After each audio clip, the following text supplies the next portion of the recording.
Cola em mim, cara. Nós é tudo Só não inventa de ser maratonista também, tá, Gabriel? Não. Esse tipo de vergonha eu não gosto de passar. Mas você sabe que todas as dicas que eu tive de corrida foi com o Paulo. Aí, ó, tá vendo? Corre 20. Tô falando que eu tô devendo um monte de favor, corre 21 quilômetros por causa dele. Tá vendo? Mas toma cuidado aí, toma cuidado que o cara se lesiona depois, ó. Sacaneou alguém. Mexeu com alguém, teve que correr, foi isso? Tu aprendeu com ele, ô Mariana? Fugir de onça, né, gente? Ó, lá em Floripa, quase que eu tive que ajudar o cara do SAMU lá a Nossa, tirar ele foi da foda, pista, velho. cara. Não, ele me viu logo depois que eu corri. E assim, eu tava descendo de ladinho a escada. Só pra foi você ter assim, ó. Foi um ato falho meu de não chegar. Nossa senhora. Foi um ato falho meu não chegar com o telefone filmando já, cara. Nossa. Quando eu olho pelo retrovisor do carro, assim, eu falei, não. O dia que eu corri 21, que é metade, eu não conseguia andar. Eu não conseguia andar. É mais ou menos o caso eu não conseguia andar. Passou 2 dias sem andar. Foi 3, cara. Pra que a gente faz isso? Ainda foi aniversário da minha filha, todo mundo chegando, gente, juro. Eu tava de chinelo, porque eu não conseguia pôr sapato, entendeu? Eu tava de chinela havaiana. E aí, assim, as pessoas vinham, eu nem saía do lugar, eu esperava as pessoas chegarem, entendeu? Só que... Não, e pra ajudar, o Airbnb que eu tava em Floripa só tinha escada e o hotel que esse filho da puta me pôs lá em Capivari só escada também. Não tinha elevador, nenhum dos dois. Ai, cara, foi demais. AgroResenha Podcast apresenta Gestão Rural, o podcast que facilita o entendimento sobre gestão de fazendas. Um oferecimento de SCAD Agro, o software de gestão feito para o produtor rural.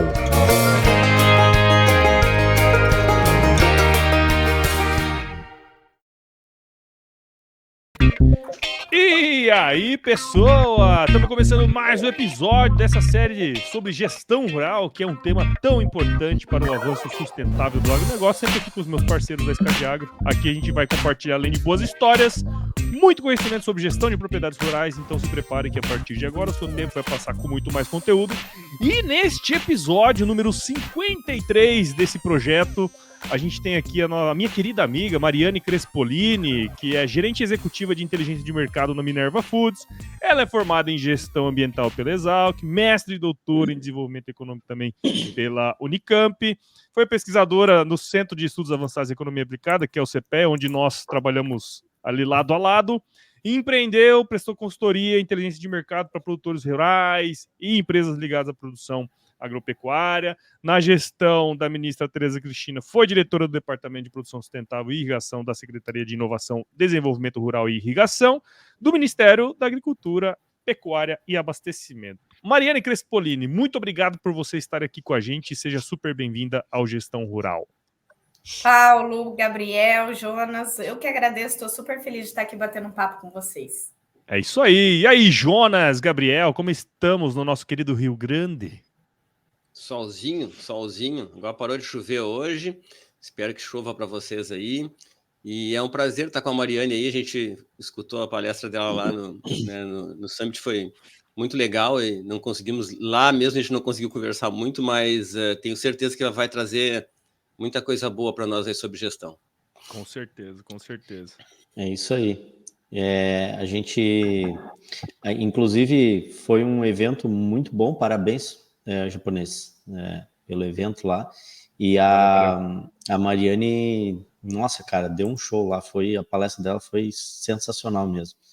E logo depois a gente até conversou no café, né? E eu pedi para ela a palestra dela. E aí ela falou, não, eu vou passar pro Paulo e o Paulo te passa lá e tal.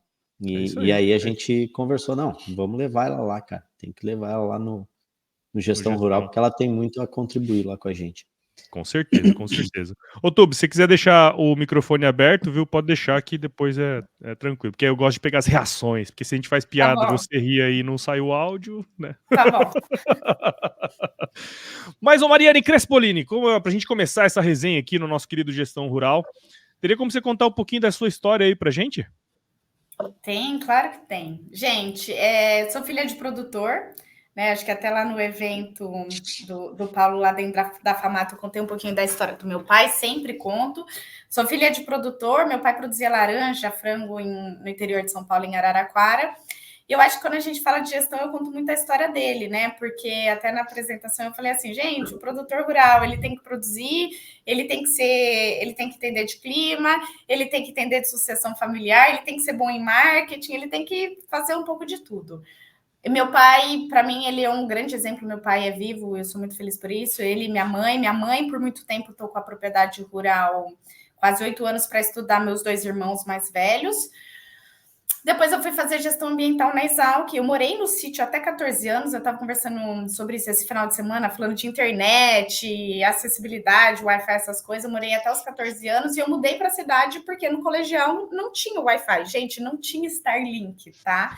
Então, para fazer as atividades da escola e tudo mais, eu ficava na casa da minha avó. Mas eu cresci no meio rural. Depois eu fui fazer gestão ambiental.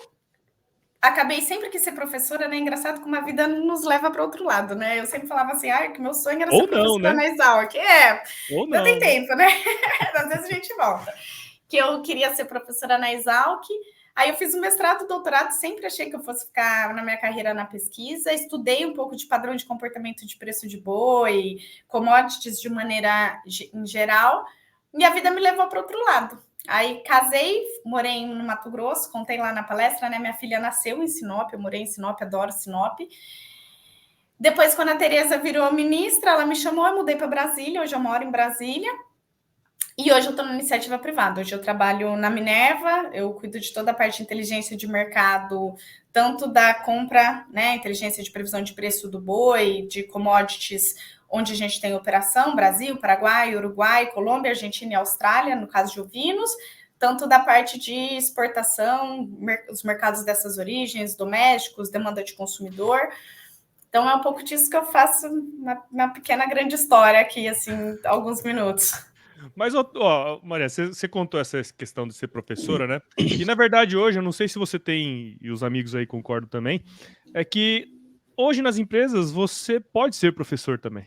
Então, acho que esse é um grande ponto, né? Que muitas vezes a gente acaba não prestando atenção que nós podemos ensinar gente, né? E estar envolvido dentro do processo de educação também, né? Então, de repente você já é professor e nem sabe. Eu acho que esse é o nosso grande desafio da gestão, talvez, pegando o tema desse podcast, que é a gente, cada vez mais, seja o líder que tem um cargo, seja o líder por influência, né? Seja o produtor rural, mas eu acho que ele é verdade isso, Paulo, ele tem esse desafio de ensinar as pessoas, formar sucessores é ensinar as pessoas, que eu acho que é muito que a gente tem de ideia do professor também, né? Sim. Mas com certeza, com certeza. Eu vi um artigo uma vez que dizia uma coisa bem interessante, que todas as empresas no futuro, elas vão ser empresas de tecnologia e de educação. Então faz sentido. Mas, como você já tocou aí no início da sua palestra lá sobre gestão, lá no início da sua fala, que eu acho que é como você abre ali mais ou menos, né, depois você contar a sua história e tal, você abre com uma pergunta interessante que é o que é gerenciar? Né? Traz um pouco pra gente essa sua visão sobre o assunto, o que é gerenciar para você? Nossa, que boa pergunta. O que é gerenciar? O que é fazer gestão? Né? Eu acho que, talvez vou pegar esse tema de ensinar e de pessoas. Eu acho que o primeiro pilar em gerenciar, em ser um gerente, né? Eu acho que até contei na palestra que quando você assume uma posição de liderança, você comemora, né? Nossa, agora eu vou ter uma equipe, contei isso no evento. Mas você tem uma grande responsabilidade, né? Liderar equipes. Então, para mim, ser o gerente, fazer essa gestão, e é como eu falei, independente de você ter o cargo ou não, né? Porque o líder por influência, ele é uma pessoa muito importante, né? Para qualquer organização, produção rural, empresa. É você conseguir desenvolver nas pessoas o que elas têm de melhor. Esse é o primeiro ponto. Eu acho que pessoas, a gente precisa falar sobre pessoas. E para a gente fazer isso dentro do gerenciamento é a gente entender quem elas são. Trabalhar com equipe heterogêneas, a gente precisa de pessoas diferentes. É muito comum a gente falar assim, eu quero o profissional que ele faz tudo, eu quero que ele seja bom em número, eu quero que ele apresente bem, eu quero que ele, em momentos que ele precisa ser mais arrojado, ele mais arrojado, em momentos que ele precisa ser mais analítico, ele seja mais analítico. Mas a verdade é que não existe um profissional completo. A gente tem que ter uma equipe heterogênea e como para gerenciar, saber tanto tirar o melhor, desenvolver o melhor dessas pessoas, esse é um. E eu acho que a capacidade de escutá-las também, Paulo, no sentido assim, o que motiva essa pessoa? E é muito interessante, gente. Dentro de uma equipe são diferentes motivações. Tem gente que se motiva por salário, tem gente que se motiva por exposição, às vezes vai dar uma palestra, desenvolve mais o lado de professor. Tem gente que detesta quando você dá uma atividade e você interrompe ela porque apareceu uma mais urgente. É um dos fatores, algumas pessoas ficam super desmotivadas com isso. E tem gente que detesta a rotina, que se você der uma atividade e falar assim, agora você tem algo novo para fazer, é o que motiva essa pessoa. Então, eu acho que o primeiro pilar são pessoas, tá? E o segundo são números. A gente precisa medir. Gerenciar é você conseguir quantificar, saber onde você quer chegar, qual é a trajetória que você vai ter para isso, com a sua equipe, com as pessoas que você está trabalhando junto e ter esses números. Eu acho que hoje, dentro da gestão rural, um dos maiores desafios que a gente tem são números. Legal, legal. E esses dois pilares é muito interessante, porque eles se interrelacionam, né? E eu acho que o Gabriel e o Jonas têm têm uma experiência vasta nisso, né, cara? Porque se você chega numa fazenda e fala assim, nós precisamos levantar dado, e você não tem uma pessoa ali que entenda a importância de você colocar os dados num sistema, numa planilha, cara, é muito difícil, né? E o grande problema é que as pessoas... Mas aí a Mariane tocou num ponto aí que é crucial, né? Que é muito importante. É quem está gerenciando, quem está liderando, entender a importância de formar essas pessoas, né? Porque geralmente o que acontece é, a partir de agora nós vamos começar a anotar tudo aqui. O cara não anotava nada, ele não sabe nem como que ele vai fazer isso, sabe? Ele não entende, cara, muita gente não entende a coluna e a linha da planilha, enfim, o cara tá acostumado, a gente já falou aqui mais de uma vez, o cara arranca um boi na unha de dentro de um valo, ele tira ele e um outro colega tiram um trator lá, atolado até o pescoço, para eles aquilo ali é fácil. E é o que a Mariane acabou de falar, né? Tem diferentes tipos de motivações, né? E aí o cara faz tudo isso, mas para ele anotar que ele acabou de sair do talhão 1 e foi para o talhão 2 e o orímetro era tal, quando ele saiu, o orímetro era, né? Quando ele entrou, nossa, velho, aquilo dói nele. Aquilo é a mesma coisa que dá uma paulada nele. Toda vez que ele tem que fazer aquilo ali, aquilo dói. E eu acho que isso passa por formação, né? Formar as pessoas para aquilo ali. Tu precisa dar clareza para as pessoas do objetivo, né? Dos motivos pelos quais tu está fazendo aquilo ali. Então, é muito interessante, assim, que a Mariane, ela colocou esse pilar junto com números, colocou gente ali, e é isso aí, né? E aí, se o cara não entende de gente, ele não vai conseguir fazer aquilo ali funcionar, vai ser sempre na força, né? Vai ser sempre na pressão. Ô, Gabriel, eu acho que tem um... Vai lá, Jonas. Não, é só reforçando o que o Gabriel tá falando, e tu falou, né, Mariane, porque tu falou da liderança, né? Eu acho que, a gente está falando num nível de gerenciar, levando em conta que a liderança já está preparada para aquilo, ela não quer só um resultado, né? Ela está buscando aquele resultado. E quando a gente está falando de gestão de propriedade rural aqui, normalmente, a gente está ainda trabalhando ainda com essa liderança, com o produtor ainda que quer um resultado, mas nem ele ainda está bem consciente a respeito do movimento que ele tem que fazer para ter aquele resultado, sabe? Ele precisa dos números para poder entender o que está acontecendo, mas muitas vezes esse mesmo produtor ainda não está com esse, sabe? Não tem esse movimento de o que eu preciso fazer para conseguir esses números, né? Como que eu preciso movimentar o meu pessoal para isso, né? E eu acho que vai totalmente ao encontro do que estava falando ali, né? Assim, a liderança movimenta tudo isso. Não adianta a gente ter um cara, eu tenho um cara muito bom lá no armazém, mas se o produtor, que é o, né, que que é o maior interessado, vamos dizer, no assunto, não motiva aquele cara do armazém a fazer o trabalho dele bem feito, ou os motivos para que ele faz aquilo, né, e tal, tudo vai por água abaixo. A gente trabalha aqui muito ainda nesse ponto, né, do produtor conseguir entender o que ele precisa fazer para ter esse gerenciamento de forma mais fácil. Só para tentar arredondar um pouquinho, né, porque eu acho que a gente está falando do nível operacional ali, né, de quem está operando, mas assim, a gente tem ainda um problema ainda nessa liderança, ainda aí de entender o que ela precisa fazer. E lá na palestra tu falou bastante sobre isso, né? Eu acho que tu citou ali, tem uma parte que tu fala, acho que sobre uma conversa com teu pai, né, a respeito, pô, tem que fazer tudo isso e ainda tem que gerenciar, né? Ô, Jonas, você sabe que esse é um ponto interessante, pegando o que o Gabriel falou, que eu acho que a gente desenvolver, meu chefe aqui, que é o Roberto, ele fala muito disso, trilha de conhecimento. Então, normalmente, o que a gente pega? A gente pega um colaborador e a gente quer que do dia para o outro ele faça milagre. A gente precisa traçar essa trilha de conhecimento dele, né? O que eu espero?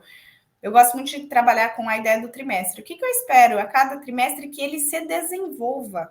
Não, às vezes não é nem a entrega do produto, mas o que eu quero que ele se desenvolva? E a gente fazer uma reflexão do tipo assim, qual é a condição que eu estou dando para ele?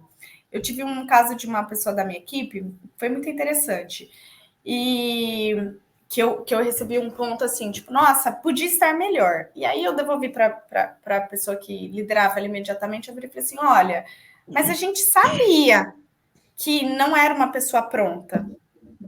Nos últimos 6 meses, o que nós demos de opção de curso, capacitação? E aí, gente, também tem a parte do colaborador. Hoje você tem uma série de ferramentas. Eu gosto muito de destacar o papel do Senar, do Sindicato Rural, que ele pode buscar, o colaborador também pode buscar cursos e capacitações nessas instituições.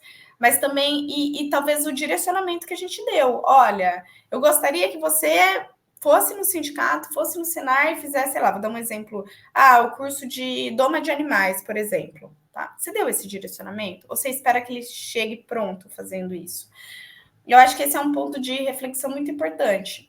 Eu adoro o tema de mulheres e o Paulo sabe. Então, esse tema de números, eu falo muito com meu marido sobre isso. As esposas, que a gente chama de esposas, que muitas vezes a gente espera que ela faça os serviços gerais, elas são um talento para fazer isso, porque é um espaço, gente, que não está ocupado, isso de números, Gabriel, né? De preencher a planilha, etc. É um espaço que não está ocupado, e não dá para você esperar que um profissional, um colaborador, que ele é do campo, que ele gosta de ir para o campo, curar vaca, que ele vá sentar na frente do computador e preencher uma planilha.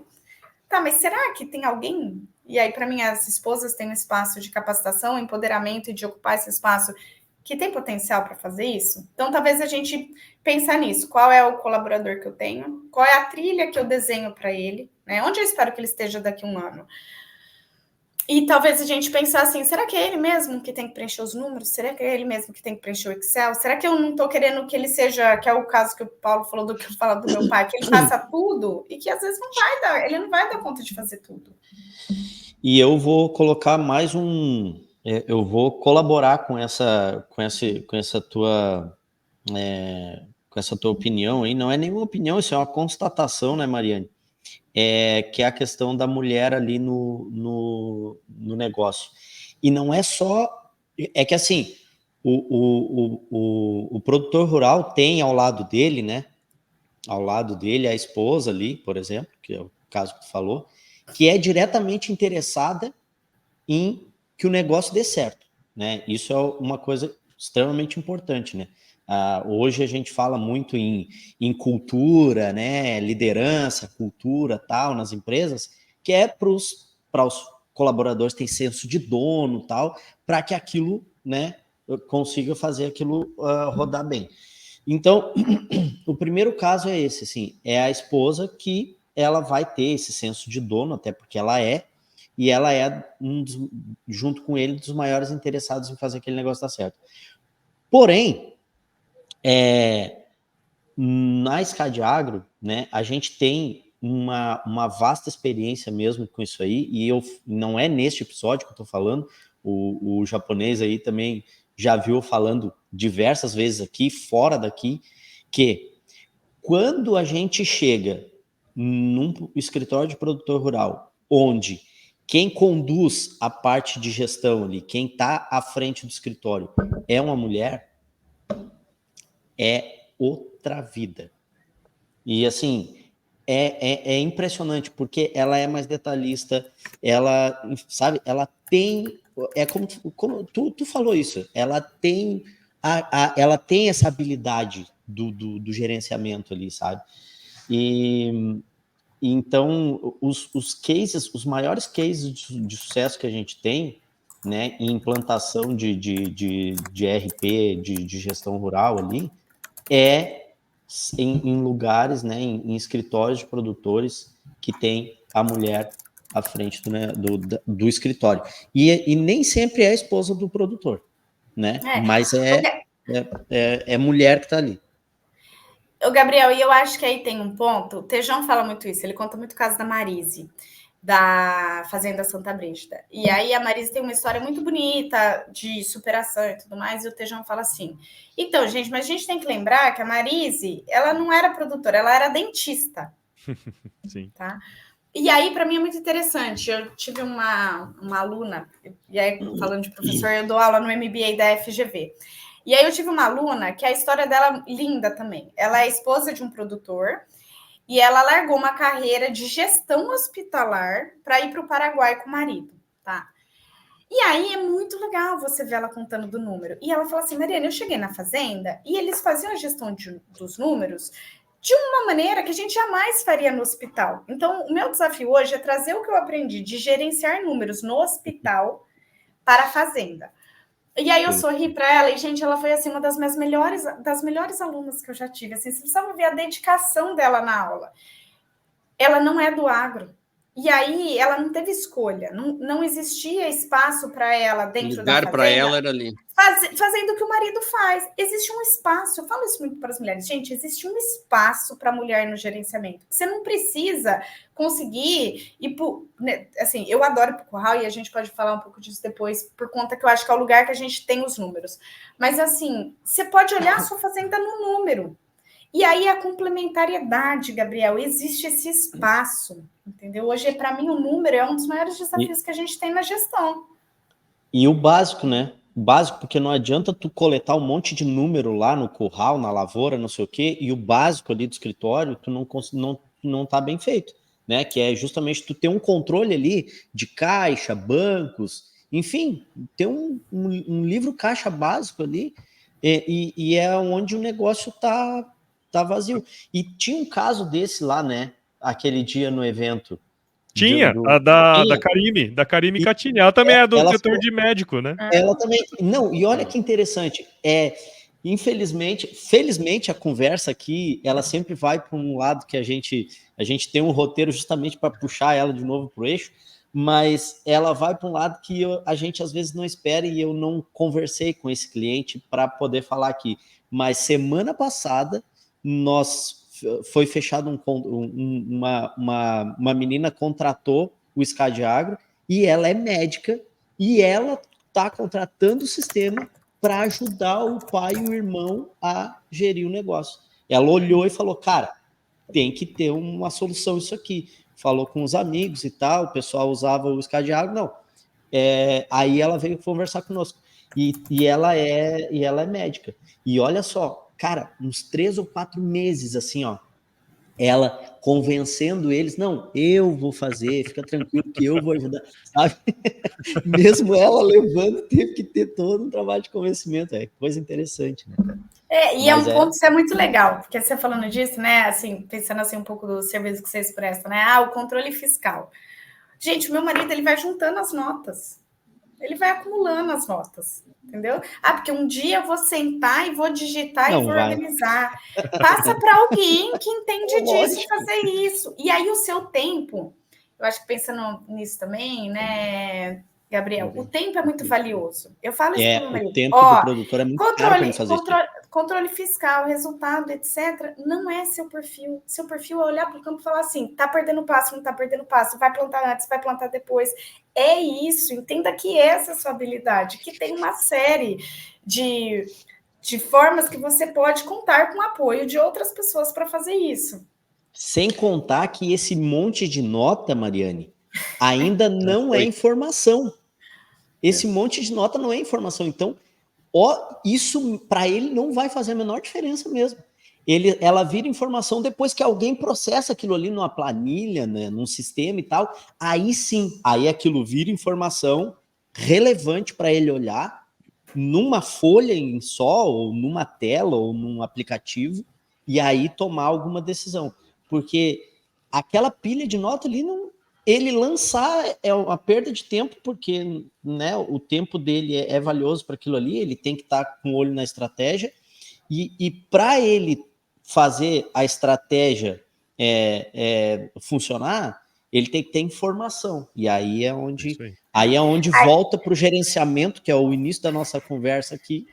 Né? Ô, Gabriel, e puxando aqui de volta para o nosso roteiro, né? Um monte de número.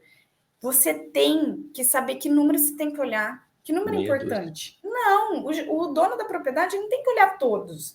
Ele tem que olhar e falar assim, quais são os números importantes e que eu vou perseguir e olhar? O que tem que destacar aos meus olhos? Porque senão você fica doido. E aí você perde o que é prioridade, o que é importante. Perde foco. E aí acho que eu queria justamente tocar nesse assunto, Tubes, porque assim, ó, eu falei Tubes, desculpa, Mariane. Já é a quarta vez. Já é a quarta vez. Já foi. É que a Tubete é minha amiga. Volta pro Exalc, é sempre a mesma coisa, a gente chega no Exalc de novo sempre. Vira, mexe e volta pro Exalc. Mas, ó, vocês estavam conversando um negócio aí que me fez refletir aqui e eu quero lançar uma pergunta pra Mariane aqui, que é o seguinte. Tá bom, nós já entendemos que ter os dados, ter as informações é super importante, né? Se vai ser o produtor, a esposa, uma funcionária, um funcionário, whatever, a gente sabe que não é o perfil normalmente do produtor, tem produtor que tem o perfil, mas tem produtor que não tem o perfil, né? E aí vocês comentaram agora aí que a questão assim, ó, preciso saber onde que eu tenho que olhar, qual o número eu tenho que ver, né? Beleza. Tubes, você como... Você em geral chegou a fazer agronomia também, né? Entende metade, não acabei.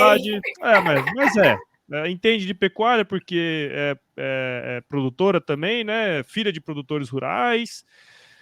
Quais dicas ou conselhos você daria para onde olhar, o que priorizar, como focar no negócio dele, assim, na gestão efetiva? Quais são as dicas? Tá. O Paulo, eu vou usar aqui uma frase do Hildo. O Hildo também é do nosso tempo de Exalc, e a gente trabalha muito junto. O Hildo é um profissional excepcional. E aí ele fala assim para mim, nossa, Mário, o que você mais me ensina é que tem que ser simples. É que o simples, ele é importante. Então, por exemplo, nisso, no que focar?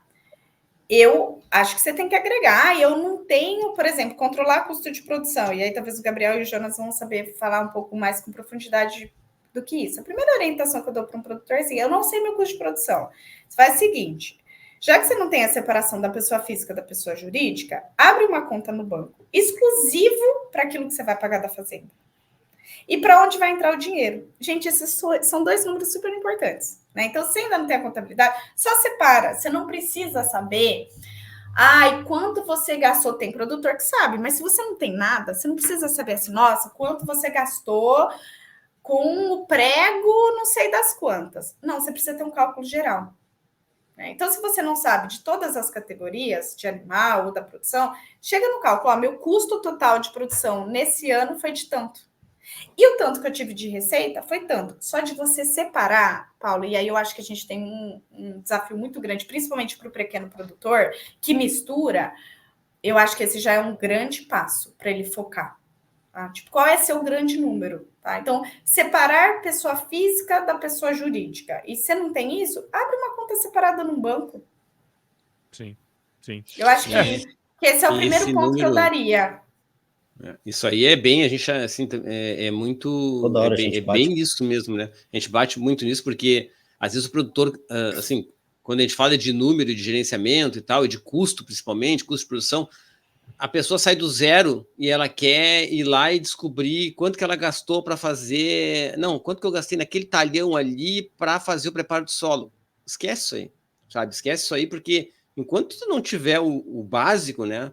Primeiro é saber o número macro, esse aí que tu falou, né, Mariane? Olha, Quanto que eu gastei para produzir soja esse ano? Tanto. A partir do momento que tu consegue isso, aí sim tu consegue fazer essas outras perguntas, né? Tá, mas, pô, por que eu gastei tanto e normalmente as pessoas gastam tanto? Onde é que eu gastei mais?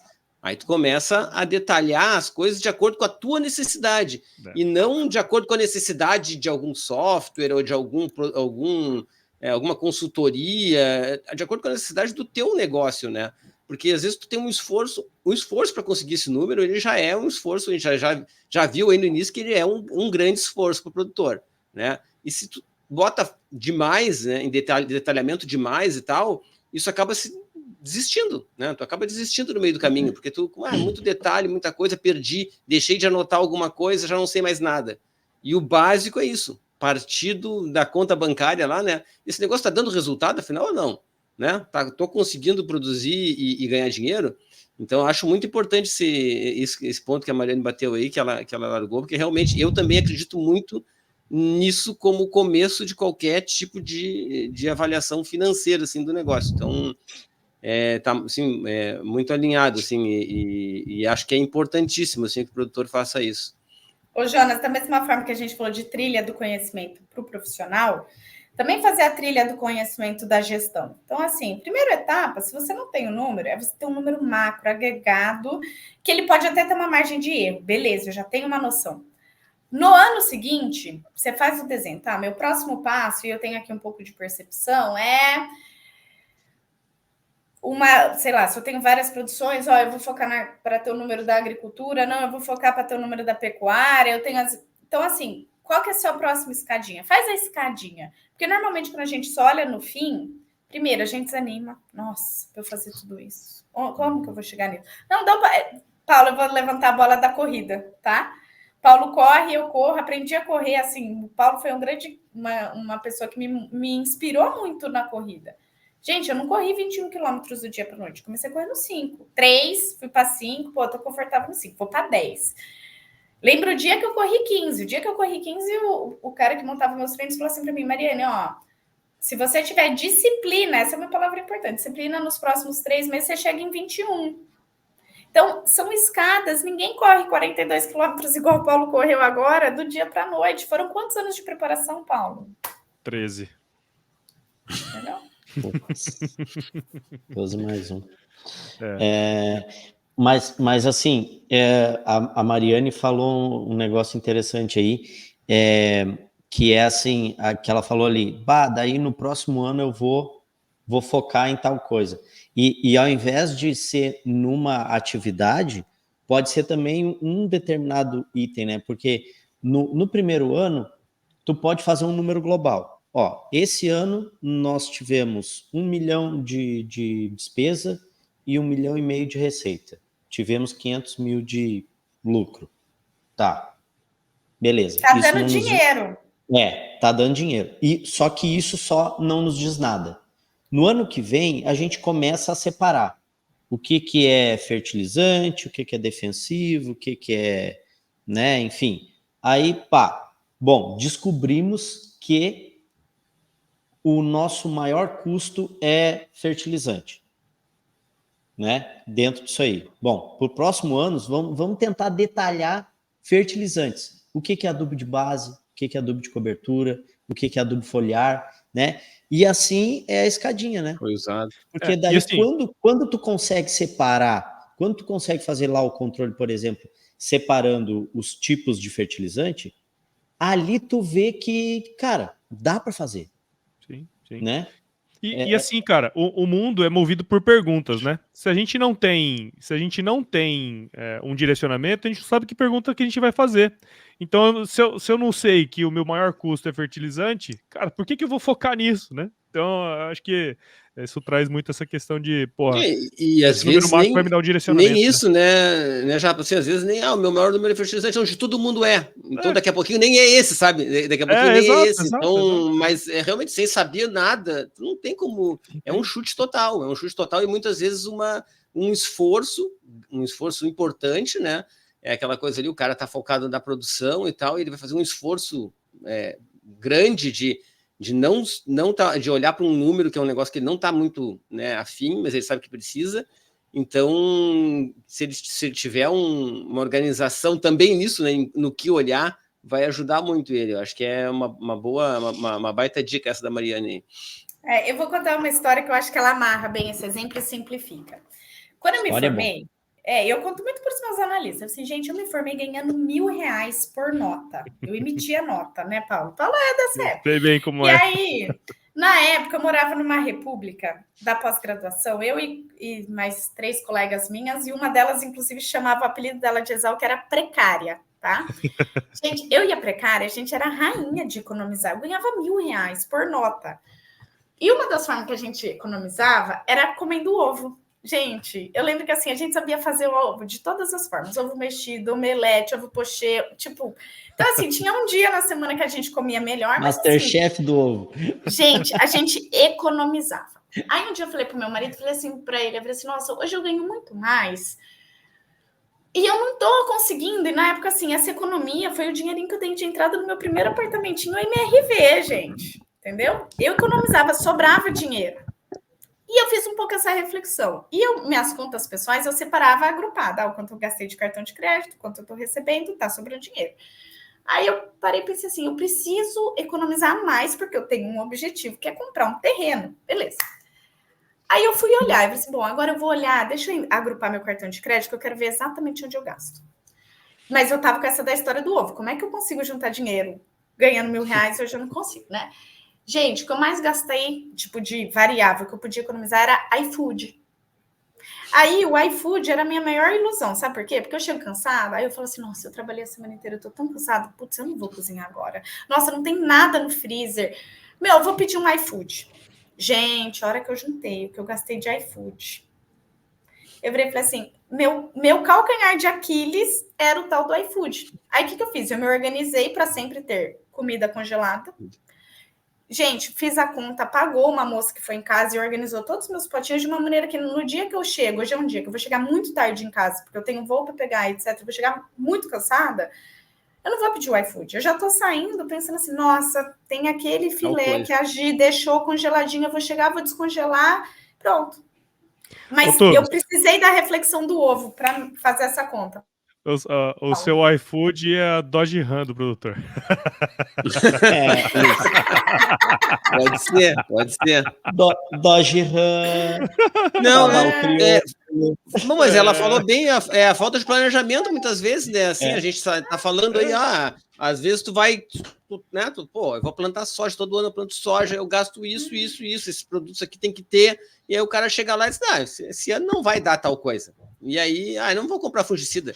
Tipo, uma loucura, né? Eu não vou ter fungicida em casa, vou plantar soja sem fungicida, porque não precisa. Aí chega, que inferno, vou comprar agora, porque não comprei, vou comprar agora. O que ele vai comprar? Vai comprar o iFood, né? Vai comprar uma coisa que vai ser muito mais cara, que vai ser entregue na hora, vai resolver, né? Mas vai comer pela perna, né? Porque faltou planejamento. Ao ponto que se tivesse planejado, como, né? Que foi o caso que ela falou, né? Ó, me planejei, tá tudo pronto ali, ó. É só eu olhar lá e escolher o que eu quero. Porque já vai estar tudo pronto, eu já vou ter o meu planejamento, né? Já vai estar comprado, ou se não está comprado, já tem motivo para não estar comprado, eu já entendi por quê, né?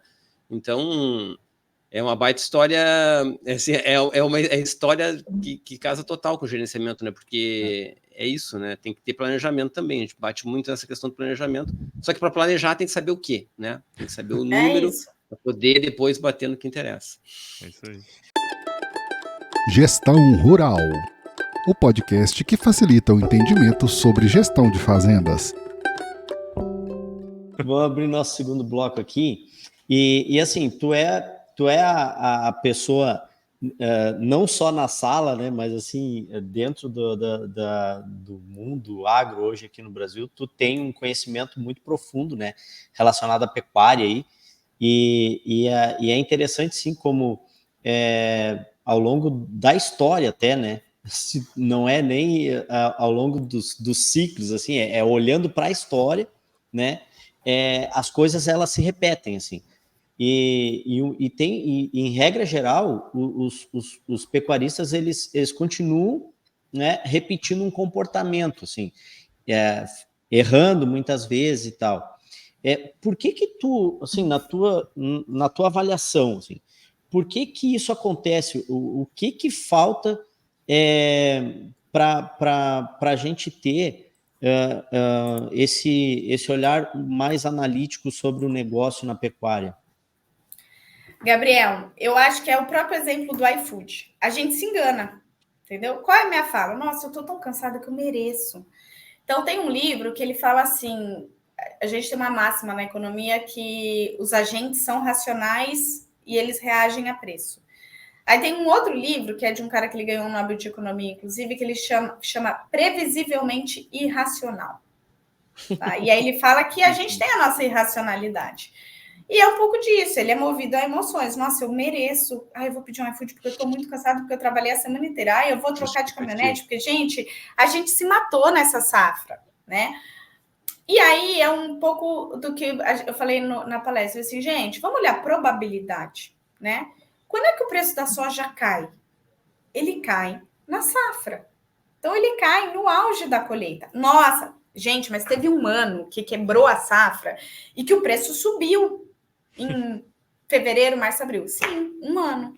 De uma série histórica de 20 anos, em quantos anos isso aconteceu? Então, eu acho que a gente trazer um número para a gente não se iludir, né? Então, o calor da emoção, por conta disso, porque nós somos seres humanos, então o calor da emoção, nossa, eu tenho fé que o preço vai subir, né? Então, na hora que eu tenho... Será que no mês que vem não vai estar melhor o preço? Então, eu uso muito as séries históricas longas para nos tirar do calor do momento da emoção. Então, gente, vamos sair da emoção.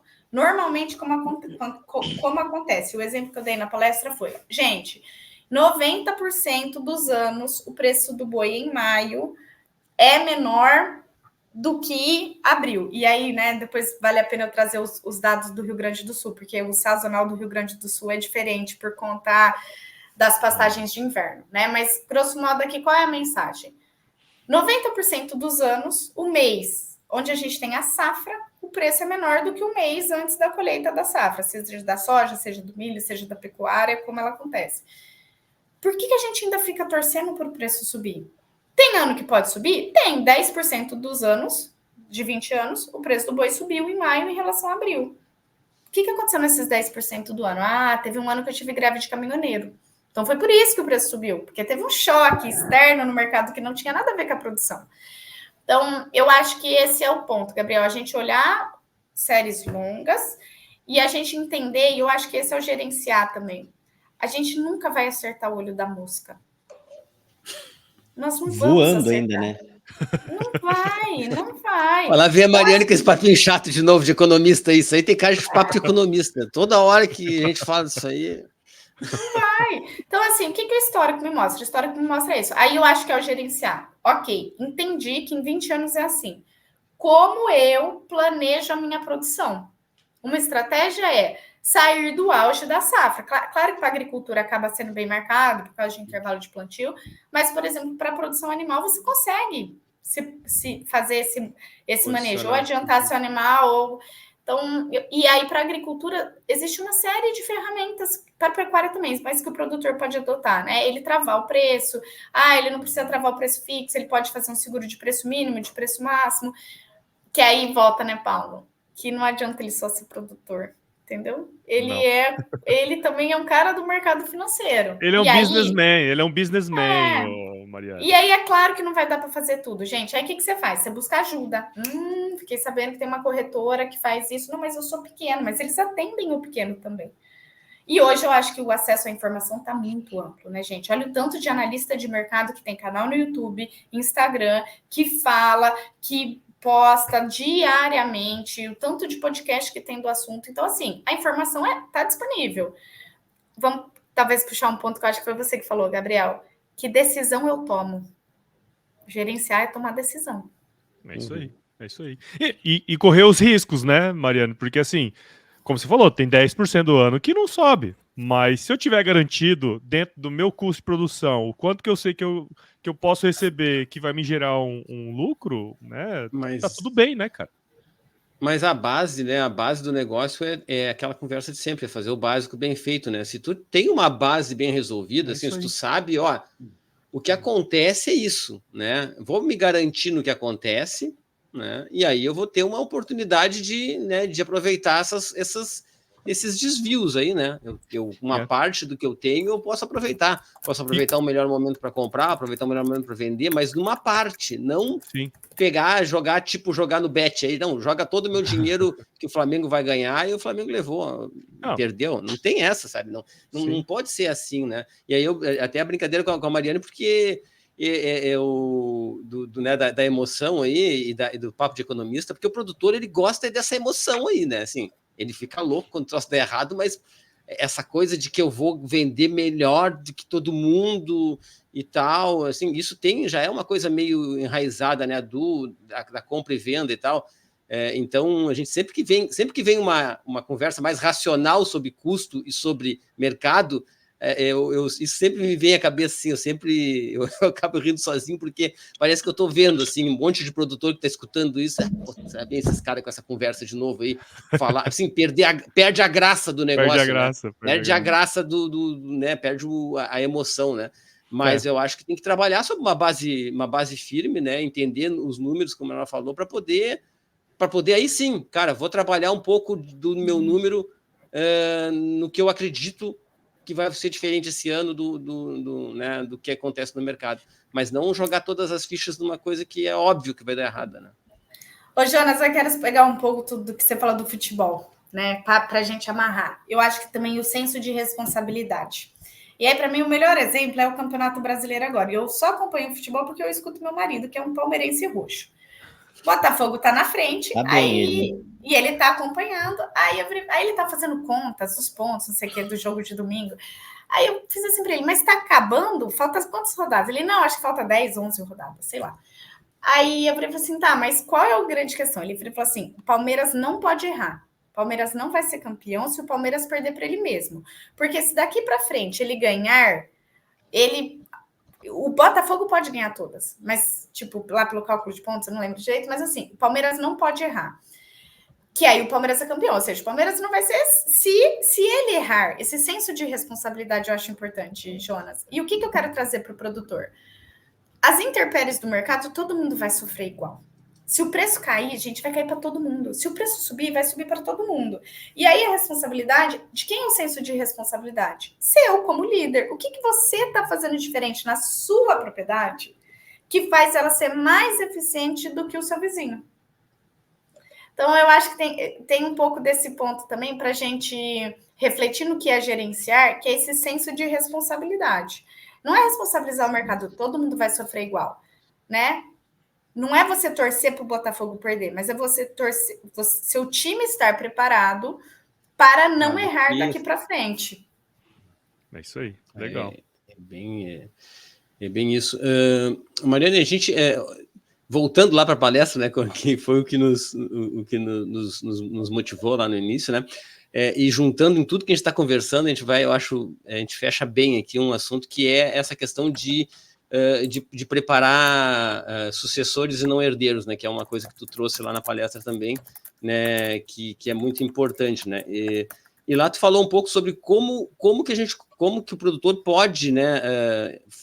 Fazer isso, ao invés de criar herdeiros, criar sucessores. Como é que ele pode ajudar, né? Esses sucessores a fazerem parte do negócio? Como é que ele pode trazer para o negócio, né, os filhos, né?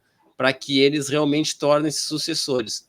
E tu podia falar um pouquinho sobre isso aí para nós? E só até aproveitando, já que tu já falou, né? Tu falou do lugar né? Onde que a mulher consegue se inserir, né?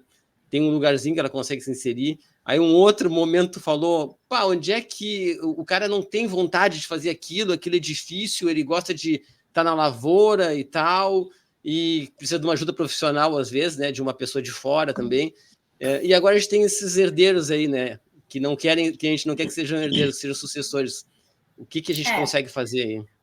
Tá, eu vou dividir em 3 partes, tá? Eu vou começar primeiro a falar dos filhos, tá? Bom, pros filhos, eu acho que o primeiro é a gente não falar mal da atividade. Eu contei na palestra o meu exemplo do bullying do Chico Bento e tal. A gente reclama. Gente, que filho que quer ficar numa atividade que o pai só reclama? E é natural do ser humano, gente. É natural do ser humano ele chegar em casa, a gente fica cansado, a gente reclamar. Então, uma das coisas que eu trabalho muito, e aí, né, gente, minha filhinha tem 6 anos, vamos ver daqui 10 anos como que ela vai estar. Mas eu acho que o ponto que a gente tenta fazer em casa é não reclamar. Filha, que bom que nós estamos indo para a fazenda. Aí na minha cabeça, às vezes eu estou pensando, nossa, 3 horas de estrada, entendeu? Ai, que legal, vamos, a gente vai brincando e não sei o que vai ouvir na música que eu ouvi no caminho. Então, eu acho que esse é o primeiro, principalmente com as crianças e adolescentes.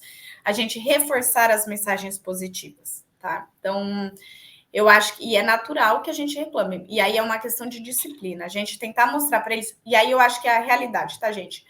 Todo trabalho é difícil. Toda empresa que a gente trabalhar vai ter. Nosso problema muda de nome, mas se você mudar de empresa, não, você vai.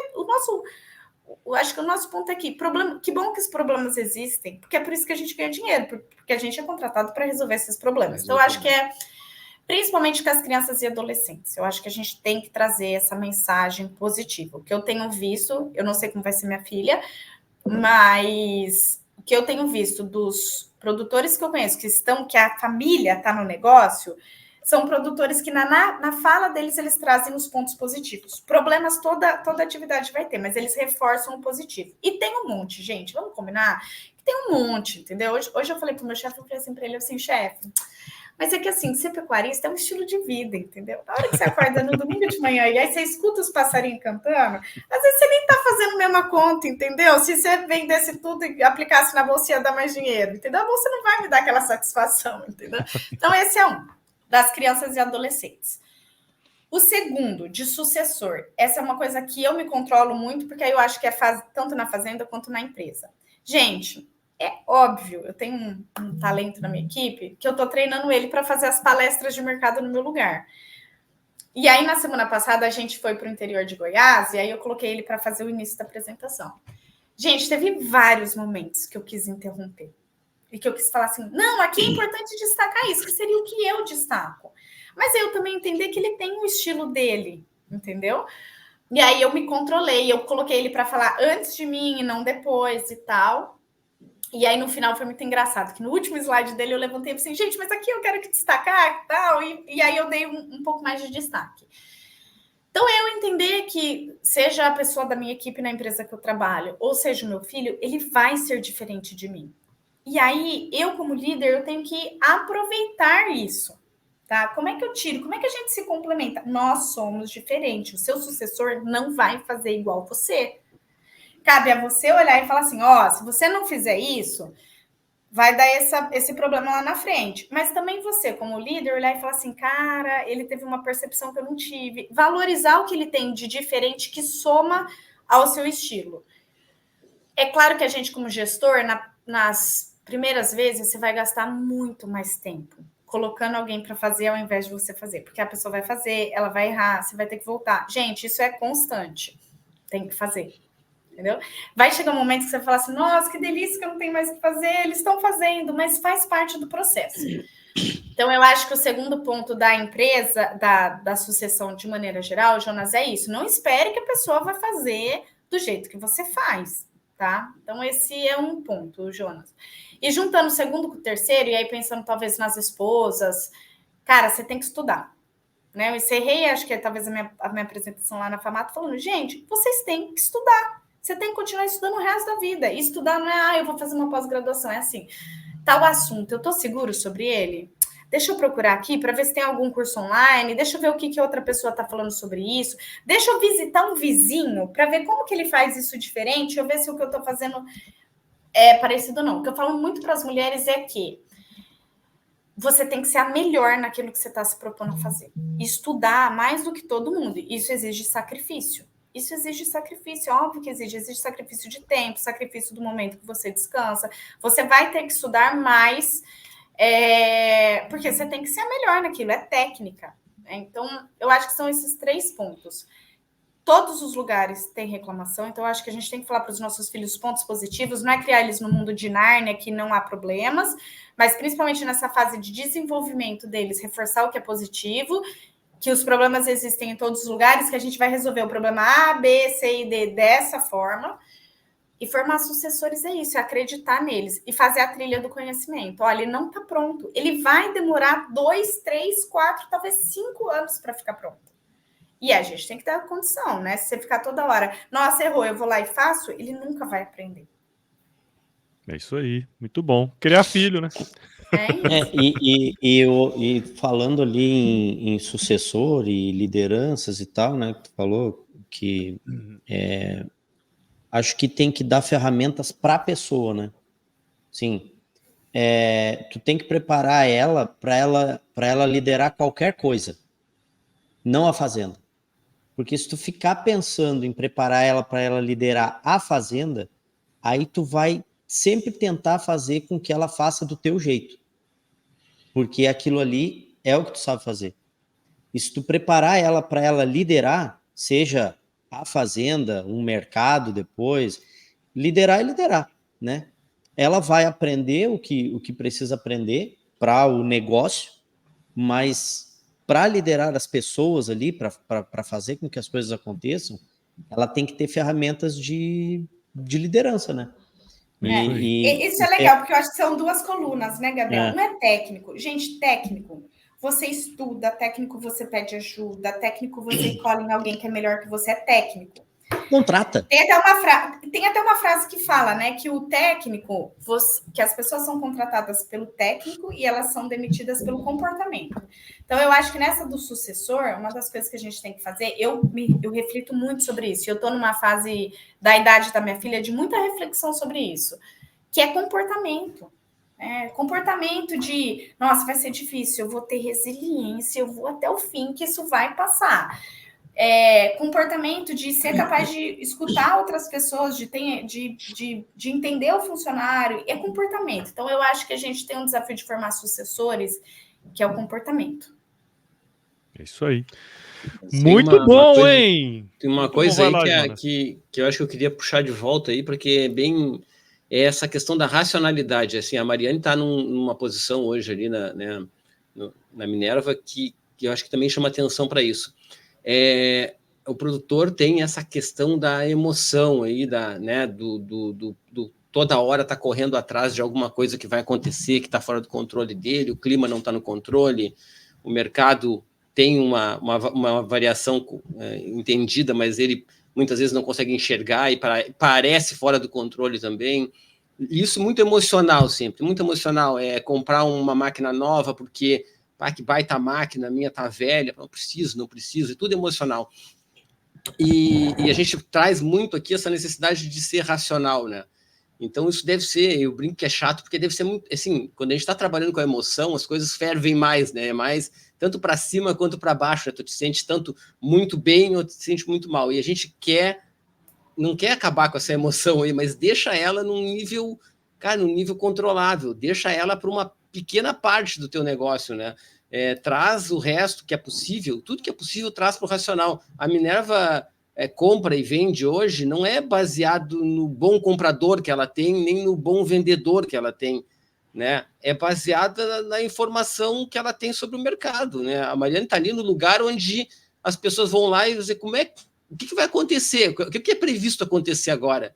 É previsto acontecer agora tal coisa. Pô, mas eu tenho aqui, então, um baita cenário para comprar, porque está previsto acontecer tal coisa, mas o que eu estou olhando lá para comprar está bem melhor. Eu vou comprar, né? Porque a gente tem uma previsão depois de vendas e tal. Então, isso tudo vai ser feito baseado nesse número, né? Então, por que a gente vai fazer isso diferente, né? Por que o produtor vai fazer isso diferente? O que ele tem de tão maravilhoso que ele vai conseguir ser melhor, né, do que o número está dizendo?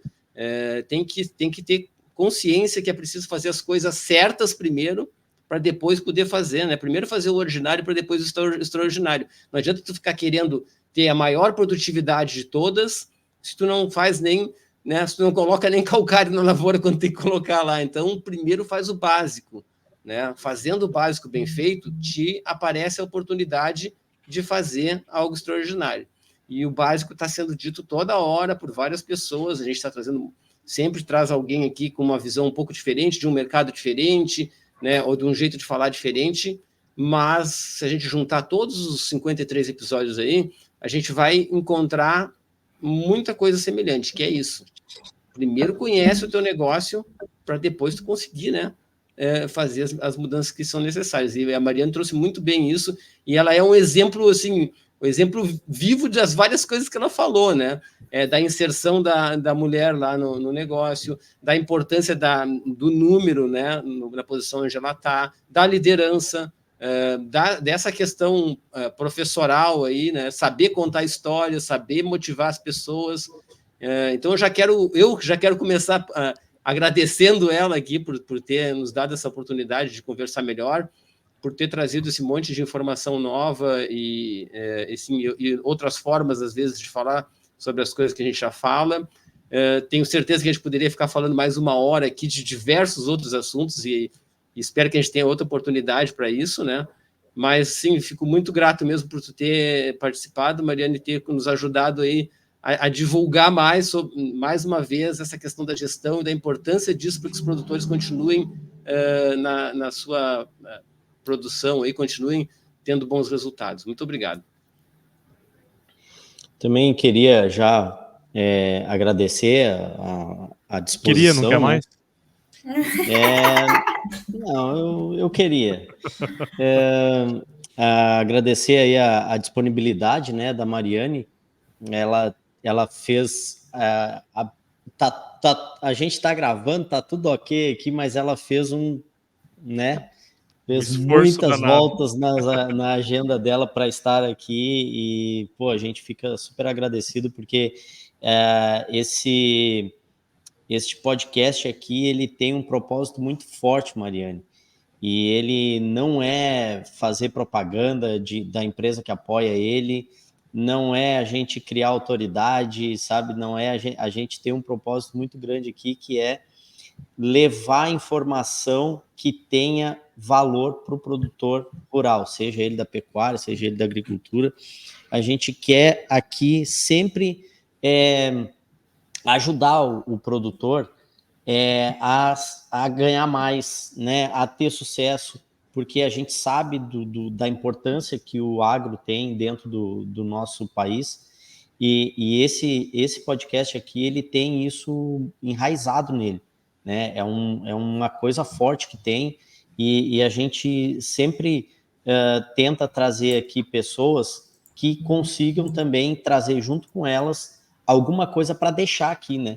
Para deixar como reflexão, para deixar como uma ferramenta de trabalho para o produtor, né? Um exemplo forte que o cara vai usar, que ele vai refletir, vai olhar para dentro do negócio dele e vai conseguir fazer alguma coisa. E tu hoje veio aqui e deixou muito disso, muito, né? A pessoa que chegou até essa minha fala aqui, ela pode voltar a escutar de novo, que ela vai tirar mais 3 coisas que ela deixou passar, porque ela ficou pensando em alguma coisa, enquanto a Mariane mesmo falava, ela ficou pensando naquilo que a Mariane estava falando e ela perdeu outras 3. Volta lá no início que vai conseguir pegar mais 3 insights, eu tenho certeza disso. Mariane, muito obrigado de coração por estar aqui hoje com a gente. É isso aí. Ô, Tubes, a gente, na brincadeira aqui, a gente fala que nós cutucamos a ferida com amor. Esse é o nosso... A gente só traz gente aqui para ficar cutucando a ferida dele até ele se ligar que ele precisa fazer alguma coisa a respeito, tá? Não quero chover no molhado. A Mariane é uma amiga minha já de década, já, né, Mari? Mais de década. Ficando velho. Muito obrigado por você estar aqui com a gente. Tenho certeza que quem está do outro lado aí amou o que você trouxe para nós, tá? Obrigado. Tá bom, gente, eu que agradeço o convite, foi um bate-papo, me diverti aqui com vocês, eu estou à disposição, depois se quiser marcar outra conversa, eu sou super acessível, às vezes falei um pouco da questão de mulheres, então assim, sempre estou conversando, como é que eu faço na minha fazenda, como é que eu faço não sei onde, estou à disposição para a gente pensar junto, e o ponto todo mundo erra, né, e a gente erra tentando acertar, eu acho que esse é o ponto. Para amarrar, Paulo, eu vou usar a sua fala. Tem até um livro que eu gostei muito que ele fala O Poder do Incômodo. Incômodo, gente. Isso que a gente está fazendo aqui de pôr o dedo na ferida, esse incômodo, ele é maravilhoso. Ele é o que vai te levar para frente. Então, se for incômodo, e às vezes nem vai ser semana que vem que você vai resolver, mas que fique esse incômodo para levar para frente no sentido assim, eu vi tal coisa e talvez eu deva repensar, eu devo olhar, talvez não vai ser esse trimestre, não vai ser ainda 2024, mas 2025 vai ser. eu acho que esse é o ponto positivo e a gente está sempre aprimorando e a forma da gente crescer é compartilhando. 2 cabeças juntas pensam melhor do que uma. Se elas forem diferentes, então melhor ainda. É isso aí. Então já deixa aí suas redes, como que o pessoal pode encontrar você aí também, né? Porque já faz o merchan ainda, meu. Tá bom, eu sou péssima do merchan, Paulo. Inclusive, gente, o Paulo, ele é o meu mentor sobre isso, tá? O meu Instagram é meu nome, Mariane Crespolini, meu e-mail é macrespolini, então me procura no Instagram, que é a única rede social que eu uso. LinkedIn eu tenho também, Mariane Crespolini, eu abro ele uma vez por semana e olha lá. Mas o que precisar, o Paulo também tem meu contato, pode pedir meus contatos para ele, eu estou à disposição. É isso aí, muito bom. O japonês, será que a Minerva, lá nos processos, porque é uma empresa estruturada, tal, sim, né? Sim. Com pessoas do gabarito da Mariane Crespolini. Será que dentro dos processos deles lá, eles têm... Não sei se eles têm. Era interessante entregar essa informação para ela Vou e ela entregar levar essa informação na próxima reunião de conselho, sei lá. É relevante, né? Relevante. É importante. A gente sempre finaliza aqui, Tube, se você já conhece, se chover não precisa molhar a horta não, tá bom? Fica tranquilo, é o processo mais dedicado da natureza.